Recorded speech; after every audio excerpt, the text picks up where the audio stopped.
Hey everybody, how's it going? So I'm sitting here with Mr. Cliff Cooper from Orange Amps. How do you do, Cliff? Nice to meet you. Cliff is the owner, founder, and just head honcho over at Orange Amplification. You guys are celebrating your 50th year in business? Yep, 50 years. That's long time. That's spectacular. Thank you. What happened with you and Joe Meek? Now, for you guys who don't know, Joe Meek was an English audio engineer, and he designed a lot of compressors and that kind of thing. I've seen like the Meek compressors and the equalizers that still bear his name, that kind of thing. So what happened with you guys? Yeah, well, I was in a band called The Millionaires way back then, and we went to Joe Meek, and he made a record with us called Wishing Well. It went to number 12 in the charts, but it was about a month after that he committed suicide. Really, that was the end of our career in a band. So, but what happened then? At the all the tapes that he'd recorded with, they were up for auction, and I managed to buy all of the whole collection of tapes, which I've still got. Yeah, and of course he was the first British producer to produce number one in the States. That was Telstar. Oh yeah, I remember that piece. Yeah, well, I don't remember when it came out, but I am familiar with the piece. Yes. He recorded Telstar and lots of other number ones. He was almost the Phil Spectre of England. Yeah, fantastic. Yeah. I've got the first amongst the tapes. I've got the first tape David Bowie ever made. He was with a band called the Conrads, and I've still got that. No kidding. My wife would, be screaming to hear that. Yeah, that was, and I've got some original Tom Jones, Johnny Layton, all the early stuff that he recorded. No kidding. Yeah. That's amazing. So I'm in the process now of getting them transferred onto digital from analog. The tapes are in good condition. So we're trying to do it. It's a long job here. There was thousands and thousands of tapes, and of course in those days it was just stereo and mono.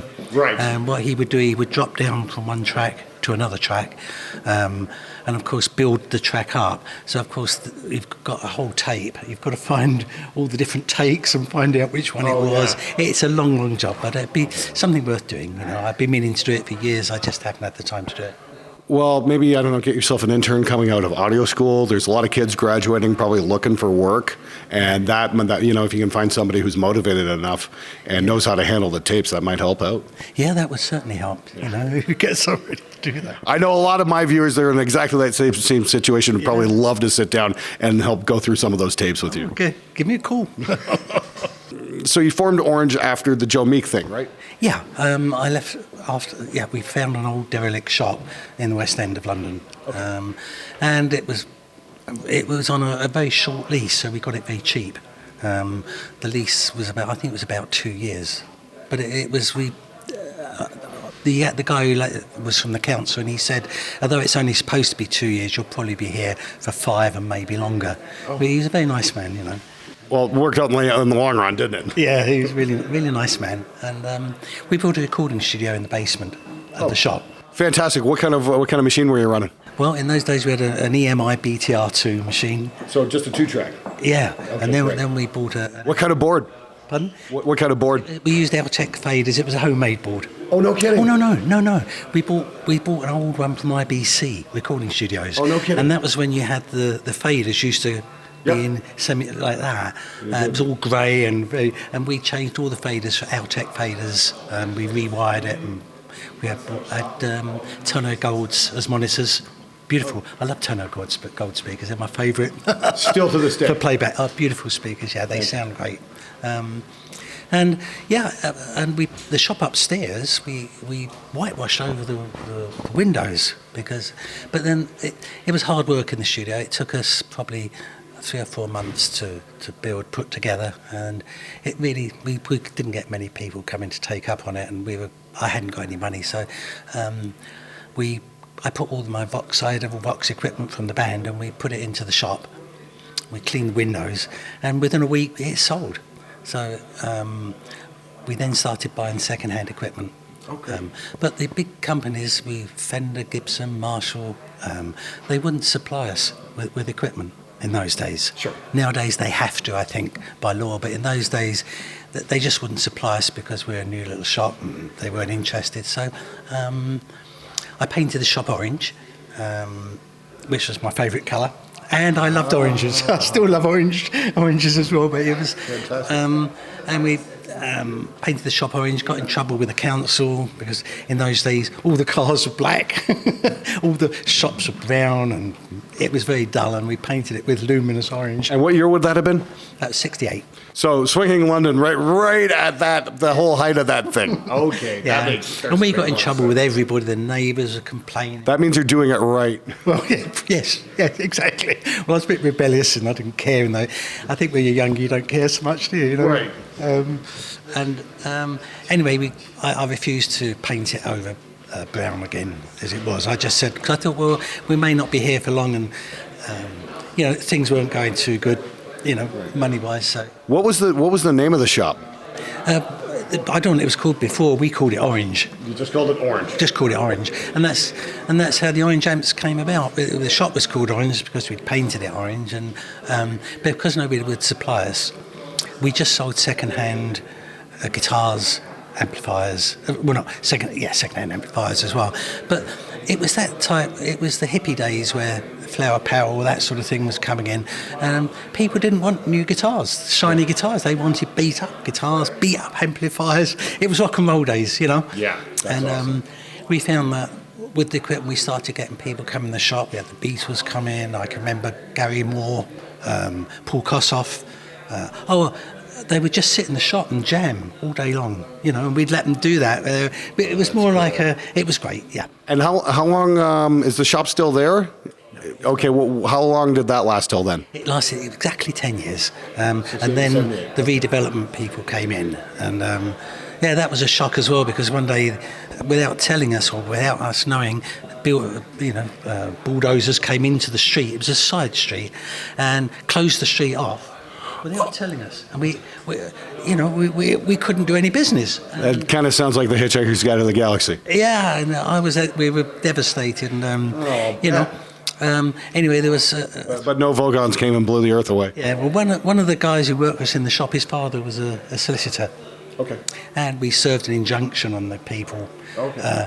If they had sued me, I had no money anyway, so it didn't make any difference. So, and in the end, they gave us some money to drop the case. After we started building amplifiers and all the bands, Peter Green was the first band to use Orange, Fleetwood Mac. Yeah, Peter Green was definitely Fleetwood Mac thing, and he was a big influence on the early Judas Priest. Yeah, he was one of my favourite guitarists. He was a great guitarist. Peter Really? Green. Yeah. Fantastic.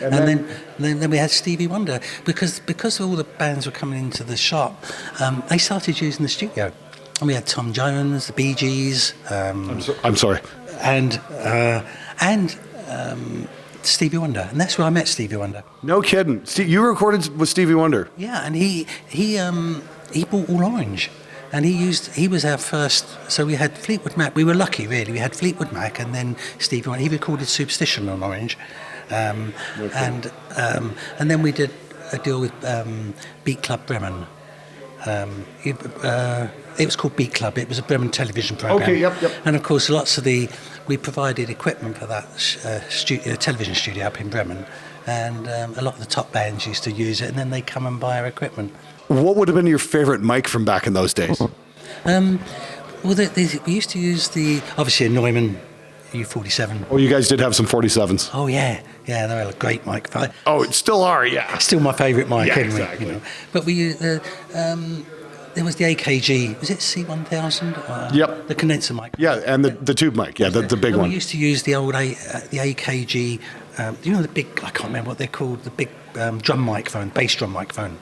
Oh, I think. Oh, the D112. Well, that's the modern one, as the D112. Yeah. They used to, and we used to use that bass mic for vocals. It was good vocal mic. Okay, hey, try that out. If you got a D112 kicking around, try singing through it. See what happens. We had loads of different microphones, and it's the interesting thing is that different microphones suit different voices. They really do. Oh yeah. You can't just generalise on a microphone, are we?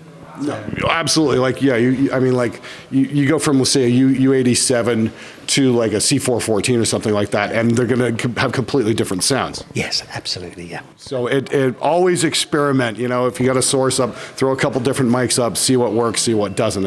It's definitely not a one-size-fits-all situation. Absolutely, and of course the compressors in the studio make a lot of difference as well. Oh yeah. Yeah, you can go from, say, like an LA2A tube comp, even just to an LA3A, and you're going to get a completely different sound just based on the circuit. Yeah, exactly. No, I can remember one time now where everything was going well, and suddenly the desk started going wrong.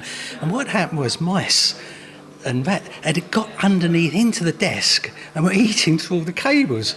So we had to rewire the studio. Actually, something like that happened to a buddy of mine in Australia, just recently, where he had the I think the mice like built a nest inside his powered monitors or something like that. Cables and it was. I can just imagine how much fun that was cleaning that up. Oh, don't. It was, yeah, but we couldn't work out what it was until we actually started looking underneath the desk and we'd ripped that out.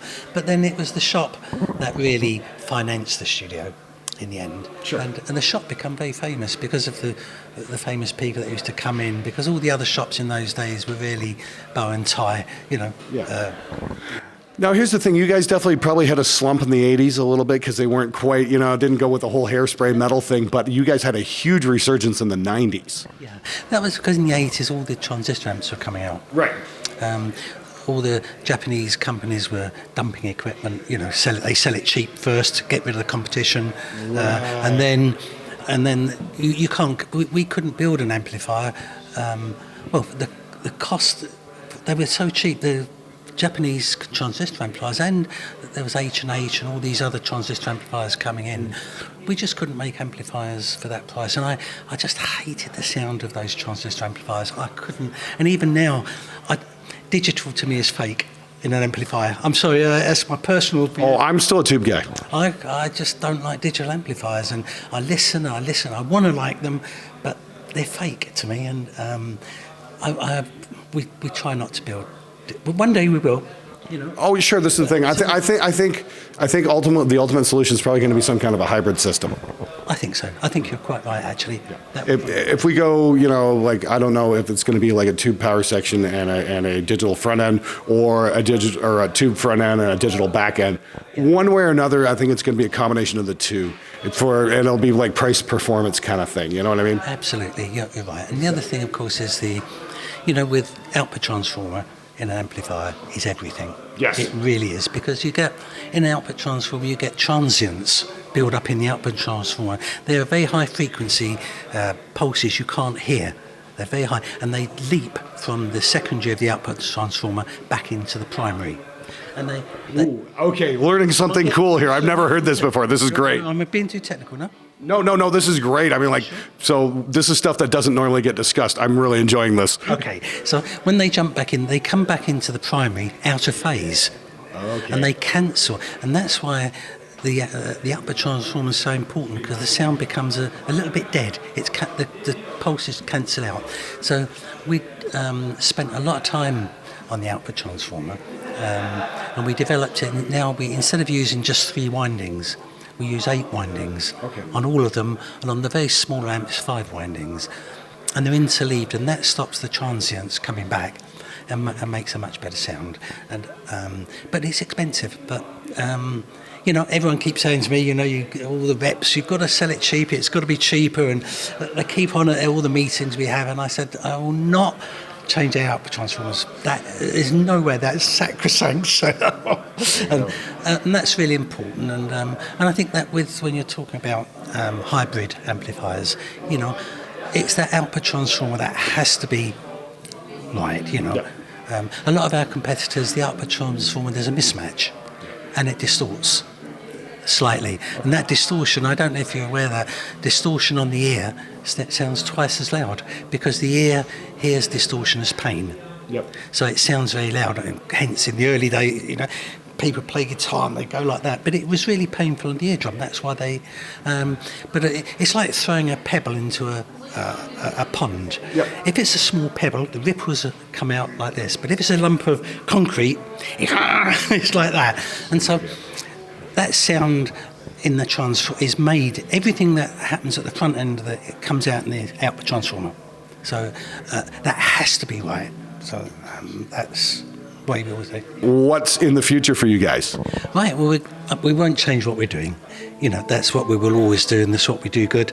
We're looking to into consumer perhaps products. We need to try and grow a little bit now, and we're looking at everything, but things are changing so quickly in the world. You know, from Alexa, all that sort of things coming in. There's all different ways of doing things. But as you say, the digital side, it's a difficult thing to. I'd like to keep all their amplifiers analog the way they are now, and always do it like that. Yeah. Might be a bit old-fashioned, but I think we won't. I don't want to change what we do. Really. Fair enough. No, I get that. I'd rather an amp make one great sound than 500 mediocre ones. Absolutely, yeah. I couldn't be more than. Yeah. All right. Well, thank you so much for being on the show. Thanks for taking the time. It's a real pleasure to meet you. And check out Orange Amps. I'll put a link in the description below. See you guys later.